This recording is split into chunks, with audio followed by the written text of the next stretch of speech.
The air in the dining room was thick with the scent of rosemary and garlic, the roasted lamb glistening under the soft glow of the chandelier. Laughter bounced off the walls, a rare symphony of voices. His parents, aunts, uncles, cousins all gathered around the long oak table for a family dinner that had started with such promise. I should have felt warm, cocooned in the comfort of this moment, but there was a splinter of unease lodged in my chest. Across the table, my husband, Daniel Pierce, leaned back in his chair, a glass of red wine dangling lazily from his fingers. His dark eyes glinted with something I couldn't quite name, a sharpness that had been flickering all night, like a blade catching the light just before it strikes. Daniel was in his element, regaling the room with tales of his latest triumphant multimillion-dollar deal that would cement his name among the city's elite. His voice carried that effortless confidence I'd once fallen for, the kind that made you believe he could bend the world to his will. "It's a game changer," he said, smirking as he swirled the wine. "The kind of move that separates the players from the pawns." His parents nodded approvingly, their faces glowing with pride. My own family smiled politely, though I caught my father, James, exchanging a quick glance with my mother, Ellen, something unspoken passing between them. I shifted in my seat, smoothing the napkin across my lap, trying to shake the feeling that Daniel's gaze kept drifting to me, lingering a little too long. He'd been doing it all evening, that half-smile tugging at his lips, the one that always made my stomach twist, not with butterflies anymore, but with a quiet dread. I'd learned to read the signs over the years, the way his tone sharpened, the way his words could turn from honey to venom in an instant. Tonight, though, I told myself I was imagining it. This was a celebration, a rare night where our worlds overlapped. Surely he wouldn't. "So, Elena," Daniel said suddenly, his voice cutting through the chatter like a guillotine. He leaned forward, elbows on the table, his smirk widening into something crueler. "Tell me, how does it feel to be married to a man who's about to own half this city when you came from nothing?" The room went still. The clink of silverware stopped. The air seemed to thicken, pressing against my lungs. I stared at him, my fork frozen halfway to my mouth, unsure if I'd heard him right. His words hung there, heavy and deliberate, a slap disguised as a question. My heart stuttered, then sank. He didn't stop. "I mean, look at you," he went on, gesturing vaguely at me, then at my parents. "Your family, nice people, sure, but nobodies. Small-town folks with small-town lives. It's almost cute, how you all act like you belong here." He chuckled, a dry, hollow sound that didn't reach his eyes. "Elena, you're a fish out of water, and we all know it." My hands clenched beneath the table, nails digging into my palms. The heat rose in my chest, a mix of shame and fury I couldn't untangle. I glanced around, searching for a lifeline. My mother's wide eyes, my father's tightening jaw, my sister-in-law's awkward shift in her seat, but no one spoke. No one dared challenge Daniel Pierce, the golden son, the man who held the room in his orbit. I felt their silence like a betrayal, though I knew it wasn't. They were stunned, just as I was, caught in the undertow of his cruelty. I wanted to scream, to hurl my plate at him, to tell him he didn't know a damn thing about me or where I came from. But my throat locked tight, the words trapped behind a wall of humiliation. I couldn't let him see how deep the cut went. Not here, not now. So I swallowed it down, the bitterness burning my throat, and forced a tight smile. "Excuse me," I murmured, pushing my chair back with a scrape that echoed in the silence. I walked out of the dining room, my steps measured, my spine rigid, refusing to let them see me break. In the living room, I pressed my forehead against the cold glass of the window, staring out at the city lights glittering below. My reflection stared back, pale, hollow-eyed, a stranger I barely recognized. The tears came then, hot and silent, tracing paths down my cheeks. How could he say that? How could he reduce me to nothing in front of everyone I loved? My parents weren't rich, sure they'd raised me in a modest house on a quiet street, scraping by on my father's accounting job and my mother's part-time work at the library. But they'd given me everything that mattered. Love, resilience, a spine of steel beneath the softness. Daniel would never understand that. He measured worth in bank accounts and power plays, not in the quiet strength of a family that had fought for every inch they had. I wiped my face, anger overtaking the hurt. This wasn't new. Daniel had always had a sharp tongue, A knack for finding my vulnerabilities and pressing until they bled, but this was different. This was public, calculated, a declaration that I was less than him, that my roots were something to mock. I'd spent years trying to fit into his world, smoothing my edges to match his polished life, but tonight he'd made it clear. I'd never be enough. Not for him. Something shifted inside me then, a spark igniting in the ashes of my self-doubt. I wasn't this fragile thing he saw. I was Elena, daughter of James and Ellen Carter, raised on grit and grace. If Daniel thought he could tear me down with a few careless words, he was wrong. Dead wrong. I straightened, my resolve hardening like iron. This wasn't just about hurt feelings anymore. This was about reclaiming who I was, and making him regret ever crossing me. The next morning I woke with a fire in my chest. Daniel had left early for his office, no apology, no acknowledgement of the wreckage he'd left behind. Typical. I sat at the kitchen table, coffee growing cold in my hands, replaying his words until they burned. You came from nothing. The phrase looped in my mind, a taunt I couldn't shake. But was it true? I'd always seen my father as a steady, unassuming man, graying hair, wire-rimmed glasses, a soft voice that rarely rose above a murmur. He'd worked long hours, kept his head down, provided for us without fanfare. My mother's stories of their early struggles pinching pennies, fixing up our old house with their own hands, had always been framed as tales of love, not lack. But Daniel's sneer had planted a seed of doubt. What if I didn't know my own story? I needed answers. I climbed the stairs to the attic, where my parents had stored boxes of old keepsakes after moving closer to the city last year. The air was musty, thick with dust and memory, as I pulled out a cardboard box labeled James Personal. Inside were yellowed photo albums, letters tied with twine, faded documents I'd never bothered to look at before. I flipped through the albums first, my fingers tracing the edges of snapshots. Me as a toddler on my father's shoulders, my mother laughing in a sunlit kitchen, family picnics by the lake. Normal. Ordinary. But then I found a photo that stopped me cold. My father stood in a crisp suit, shaking hands with a man I didn't recognize. They were outside an office building, both smiling broadly, the stranger's arms slung around my father's shoulders like they were old friends. The man wore a tailored coat, his hair slicked back, exuding an air of wealth and authority. Behind them, a sign read Harrington Enterprises. I frowned. Harrington? The name tugged at something in my memoria company I'd heard Daniel mention once. A giant in international trade. Why was my father there?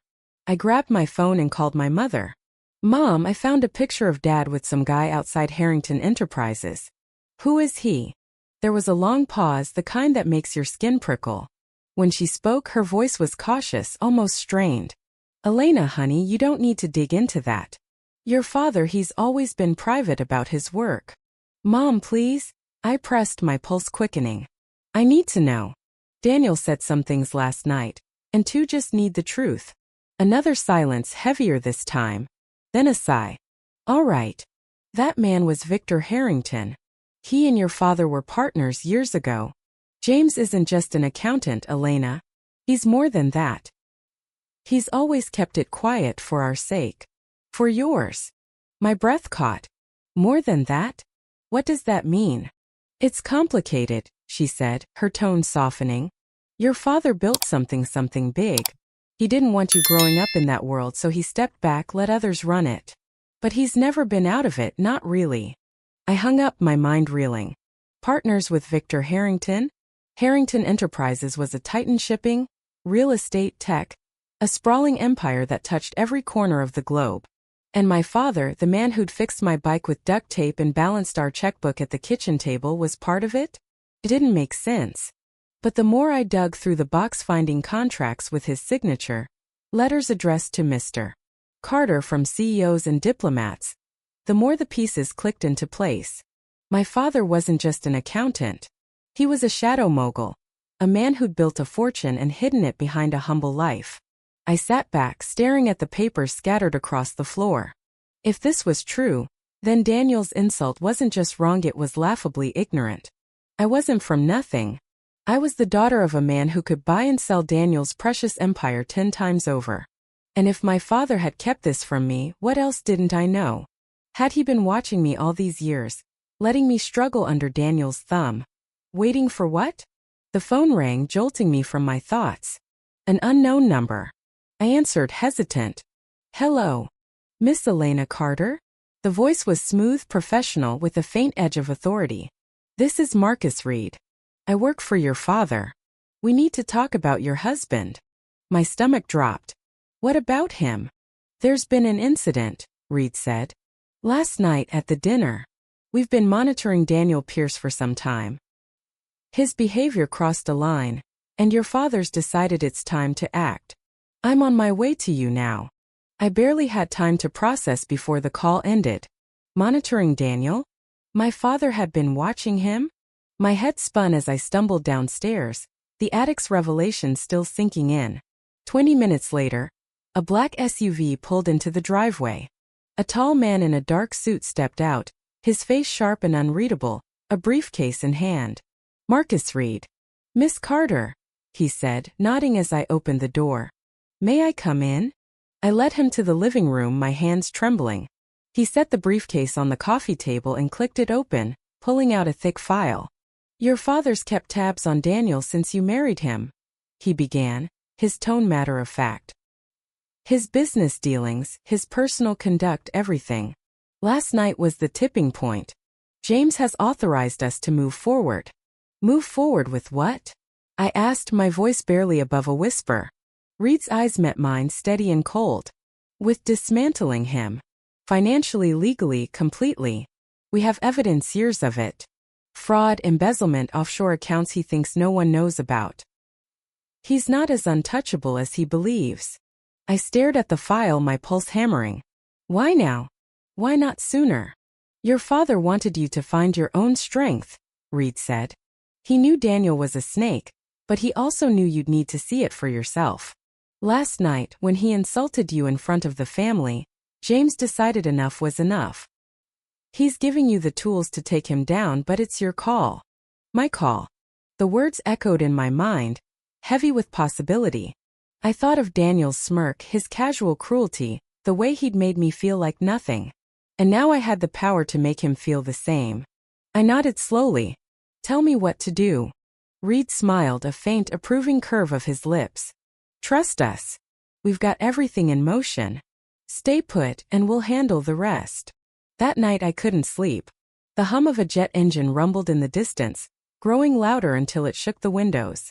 I stepped onto the balcony, watching as a sleek private plane descended onto a nearby airstrip, one I'd never noticed before, tucked behind the trees. My father's jet. A team of suited figures disembarked, briefcases in hand, moving with purpose toward a fleet of black cars. Lawyers, I realized. They were coming for Daniel. The next morning I met Reed again. He handed me a burner phone. Updates will come through here. We're hitting him today, his office, his accounts, everything. You can watch it unfold if you want. I did. I climbed into the back of the SUV, my heart pounding as we drove to Daniel's gleaming high-rise office downtown. The city blurred past, a kaleidoscope of steel and glass, but all I could see was the image of Daniel's face when he realized he'd lost. We parked across the street, and I waited, the tinted windows shielding me from view.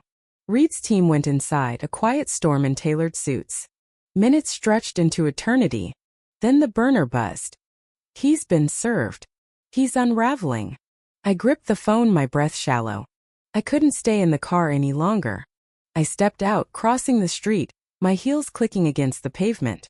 Inside, the lobby was pristine, all marble and chrome, a monument to Daniel's ego. I took the elevator to the top floor, my stomach churning with a mix of fear and exhilaration. When I walked into his office, the scene was chaos restrained by procedure. Daniel sat behind his massive desk, his tie loosened, his face ashen. Papers were strewn across the glass surface, a storm of legal documents that spelled his doom. The lawyers stood like sentinels, their voices calm but relentless as they laid out the charges. Tax evasion, money laundering, insider trading. Evidence piled up like bricks in a wall he couldn't climb. He saw me then, his eyes narrowing. Elena, he rasped, his voice raw with disbelief. You did this. I stepped forward, my hand steady now. You did this to yourself, Daniel. You thought you could break me, mock me, make me feel like nothing. But you were wrong. His bravado flickered, then collapsed. You can't. I don't have the power. Oh, I do, I said, my voice cutting through his stammering. And so does my father. You have no idea who you've been dealing with. The color drained from his face as the truth hit him. The lawyers pressed on, detailing the frozen assets, the seized properties, the witnesses lining up to bury him. He tried to fight back, his voice rising in a desperate pitch. This is a setup. I'll sue you all. But it was hollow, a drowning man clutching at straws. I watched him crumble, piece by piece, until he was nothing but a trembling shadow of the man I'd married. And yet, as satisfying as it was, there was an ache beneath it. This wasn't just about him. It was about me proving I wasn't the weak, insignificant woman he'd painted me as. I'd reclaimed my power, but at what cost? The years I'd lost, the scars he'd left, they didn't vanish with his downfall. Elena, he whispered, his voice breaking as the lawyers packed up. Please. I'll fix it. I'll give you anything. I met his gaze, unflinching. It's too late, Daniel. You made your choices. Now live with them. I turned and walked out, the click of my heels echoing in the silence. The elevator ride down felt like shedding a skin I'd outgrown. When I stepped into the sunlight, I didn't look back. The city stretched before me, vast and uncharted, and for the first time in years it was mine to claim. Days later, I sat in a quiet cafe across town, a cup of tea steaming in front of me. My father had called that morning, his voice soft but firm. I'm proud of you, Elena. You're stronger than I ever was. He didn't explain why he'd waited, why he'd let me endure Daniel's cruelty before stepping in. Maybe he didn't need to. Maybe this had been his way of teaching me to stand on my own. I'd rented a small apartment by the coast, a place to breathe, to think. My friend Lila had helped me find a weathered cottage with a view of the ocean, far from the city's clamor. I didn't know what came next, but I didn't need to. For now it was enough to sit by the water, to feel the salt air on my skin, to know that I was free. Daniel's empire was gone. His name a cautionary tale whispered in boardrooms. But I wasn't defined by his fall. I was Elena Carter, daughter of a hidden titan.